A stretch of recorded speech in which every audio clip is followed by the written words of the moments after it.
महाराष्ट्र में अब चुनाव में बस कुछ ही वक्त बाकी है और हर एक कर्मचारी और शिक्षक बस यही बात कह रहा है कि उनका वोट सिर्फ उसी को जाएगा जो ओपीएस बहाल करने की बात करेगा। और ऐसा विपक्ष के द्वारा कहा गया है कि जैसे ही उनकी पार्टी आती है सत्ता पक्ष में तुरंत उनकी तरफ से पुरानी पेंशन को बहाल किया जाएगा और हूबहू पुरानी पेंशन को लाया जाएगा। इस वजह से कर्मचारियों में काफी ज्यादा उम्मीद देखने को मिल रही है। अगर बात करें सत्ता पक्ष के द्वारा अभी ऐसा कुछ भी नहीं कहा गया है और विपक्ष के जाहिरनामे में भी साफ तौर पर यही लिखा गया है कि अगर उनकी सरकार सत्ता में आती है तो कर्मचारियों और शिक्षकों की पुरानी पेंशन को बहाल किया जाएगा। कर्मचारी शिक्षक महाराष्ट्र में वोट फॉर ओपीएस की मुहिम चला रहे हैं। इसी के साथ ही पोस्टर भी लगा रहे हैं अपनी दीवारों पर और इसी के साथ कई जगह पे देखा गया है कि गेट पे भी कर्मचारियों ने अपने यहाँ पोस्टर लगा के रखा है। कर्मचारियों का यही कहना है कि अब वो हार नहीं मानेंगे, ये लड़ाई और तेज होती ऐसे ही जाएगी और जब तक ओपीएस बहाल नहीं हो जाती है कर्मचारी ऐसे ही अब संघर्ष करते रहेंगे। अब देखना ये होगा कि महाराष्ट्र में चुनाव में क्या कुछ निकल कर सामने आने वाला है, क्योंकि हरियाणा में देखने को मिला है कि ओपीएस का मुद्दा जीत चुका है और इसी के साथ अब महाराष्ट्र में देखना भी ये काफी ज्यादा दिलचस्प होने वाला है कि महाराष्ट्र में वोट फॉर ओपीएस की मुहिम कैसे चलती है और कर्मचारी क्या कुछ करते हैं अपनी पुरानी पेंशन को बहाल करवाने के लिए, क्योंकि कर्मचारियों में काफी ज्यादा जोश देखने को मिल रहा है। कर्मचारी काफी ज्यादा उत्साहित भी हैं और चुनाव का इंतजार भी कर रहे थे कि जैसे ही चुनाव आएंगे वो अपनी ताकत को दिखा देंगे, अपनी ताकत को दिखा के ये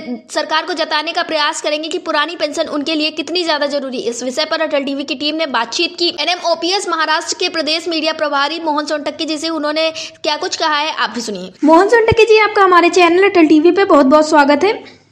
नमस्कार मोहन जी, जैसे कि ओपीएस का मुद्दा काफी बड़ा मुद्दा है और जैसे ही चुनाव आते हैं ये मुद्दा और ज्यादा उठ जाता है और देखने को मिल रहा है कि महाराष्ट्र में जो विपक्ष है इस मुद्दे को काफी ज्यादा उछालने की कोशिश कर रहा है और विपक्ष के द्वारा पूरा प्रयास किया जा रहा है कि इस मुद्दे को हथियार बनाकर कुछ अच्छा किया जाए, कुछ बड़ा किया जाए। वहीं जो सत्ता पक्ष है उसकी तरफ से ओपीएस को लेकर अभी भी तक कुछ कहा नहीं गया है, तो इन सारी चीजों पर आपका क्या कुछ कहना है?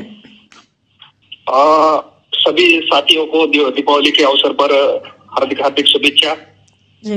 हम ओपीएस के लिए प्रयत्न कर रहे हैं और हमें सिर्फ ओपीएस ही चाहिए, यूपीएस नहीं चाहिए जी। और विपक्ष के नेता ने हमें ये कर दिया है कि सूचित किया है कि उनका सरकार आएगा तो हम पुरानी पेंशन जैसी की वैसी लागू करेंगे, हूबहू पुरानी पेंशन लागू करेंगे जी।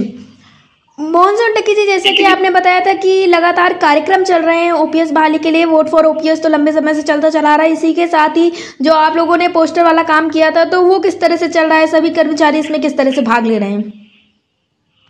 सभी कर्मचारी अपने घर पर, दीवारों पर और गेट पर जो पेंशन बहाल करेगा जो उनको ही हम लाएंगे ऐसा पोस्टर चिपकाया है घरों पर और गेट पर और वॉल पर चिपकाया है और सभी कर्मचारी इसमें जो भाग ले रहे हैं जी।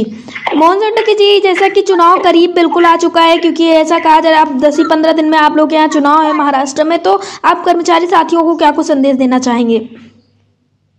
मैं सभी कर्मचारियों को यही संदेश देना चाहता हूँ कि जो ओपीएस जाहिरनामे में लेते हैं उनको ही वोट दीजिए और उनको ही जिता के लाइए। और सभी कर्मचारी को मैं यही संदेश देना चाहता हूँ कि उनको ही जिता के लाइए जो ओपीएस लाना चाहता है, वो पुरानी पेंशन लाना चाहता है जी। मोहन सोनटक्की जी, अटल टीवी से जुड़ने के लिए बहुत बहुत धन्यवाद।